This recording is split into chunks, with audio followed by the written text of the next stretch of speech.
1707 সালে সম্রাট ঔরঙ্গজেবের মৃত্যুর পর মুঘল সাম্রাজ্যের পতন শুরু হয় এবং অপরদিকে মারাঠা শক্তি বাড়তে থাকে। পেশুয়া বাজিরাওয়ের নেতৃত্বে মালওয়া রাজপুতানা এবং গুজরাটের রাজারা সম্রাটের কাছে যোগদান দেয়, আর মারাঠাদের আক্রমণে মুঘল বাদশাদের অবস্থা দিন দিন খারাপ হতে থাকে। উত্তর ভারতের বেশ এলাকা আগে মুঘলদের অধীনে ছিল, সেগুলি ধীরে ধীরে সম্রাটদের দখলে এসে যায়। 1758 সালে পেশুয়া বাজিরাওয়ের পুত্র বালাজি বাজিরাও পাঞ্জাব দখল করে, কিন্তু সম্রাট তাদের সাম্রাজ্য যতটা বিস্তার করতে থাকে তাদের শত্রুও দিন দিন বাড়তে থাকে।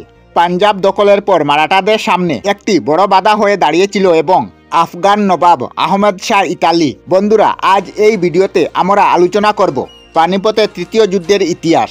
তার আগে বিধায়কনাথ বাপ্পা চ্যানেলে আপনাদের সবাইকে স্বাগত জানাই, আর আমি আপনাদের সাথে আছি বিধায়কনাথ।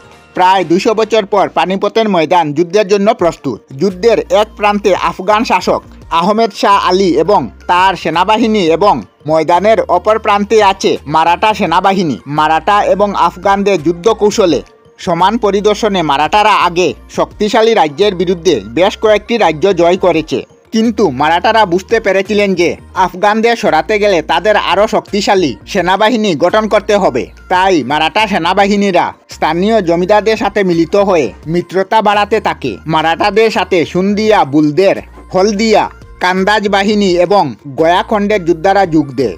অপরদিকে আফগানদের সাথে যোগ দেয় রহিবার হিফজুল্লাহ এবং অযোধ্যার নবাব সিজাদউদ্দৌলা।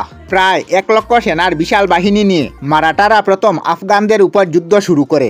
এই যুদ্ধে আফগানরা সুনিশ্চিতভাবে পরাজিত হন। এই যুদ্ধ জয়ের পর মারাঠারা এতটা আনন্দিত হয়ে পড়ে যে তারা আফগানদের যুদ্ধ কৌশল বুঝতে ব্যর্থ হয়। তাদের এই পরাজয় মুহাম্মদ শাহ আফজালি অস্থির হয়ে পড়ে এবং তিনি মারাঠাদের চারিদিক থেকে ঘিরে ফেলে এবং তাদের খাদ্য ও গোলাবারুদ আনার পথ বন্ধ করে দেয়। ধীরে ধীরে দুই দল পানিপথের ময়দানে আসে।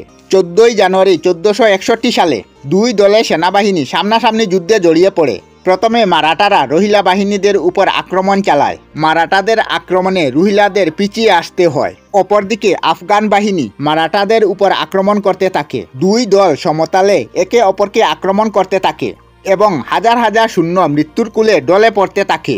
পানিপথের ময়দান সৈন্যদের রক্তে লাল হয়ে যায়। হঠাৎ মারাঠাদের কাছে একটি খারাপ সংবাদ আসে যে হলকরে সেনাবাহিনীরা যুদ্ধের ময়দান থেকে সেনা নিয়ে পালিয়ে গিয়েছে। এই কথা শুনে সদাশিবরাও হতভম্ব হয়ে পড়েন। অপরদিকে আফগানের গোলন্দাজ বাহিনীর আক্রমণে মারাঠাদের পিছনে আসে এবং মারাঠা সৈন্যদের মধ্যে বিশৃঙ্খলা দেখা দেয়। স্বদেশীরাও তাদের সৈন্য নিয়ন্ত্রণ করতে হিমশিম খেয়ে যায়। এই সুযোগে চারদিক থেকে আফগানরা মারাঠাদের উপর আক্রমণ চালায়। মারাঠারা পরাজয়ের ভয়ে পিছনে সরিয়ে আসে, কিন্তু সন্ধ্যা হওয়ার কিছু সময় আগে মারাঠারা পরাজিত হয়।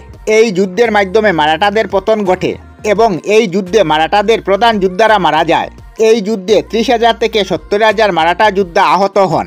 আফগান বাহিনীরা প্রচুর পরিমাণে প্রাণহানি ঘটায়। এইভাবে শেষ হয় পানিপথের তৃতীয় যুদ্ধ। পানিপথের যুদ্ধ হয়তো আজ আর নেই, কিন্তু ইতিহাসের পাতায় বেঁচে থাকবে পানিপথের যুদ্ধ।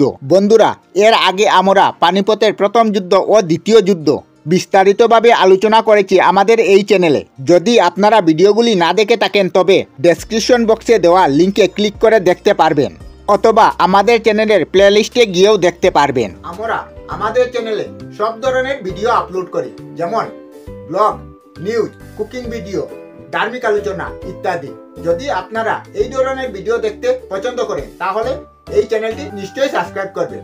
আমি আপনাদের সাথে বিধায়কনাথ আজকের মতো বিদায় নিলাম। আর ভিডিওটি ভালো লাগলে লাইক, শেয়ার ও কমেন্ট করবেন। ভিডিওটি সম্পূর্ণ দেখার জন্য অশেষ ধন্যবাদ।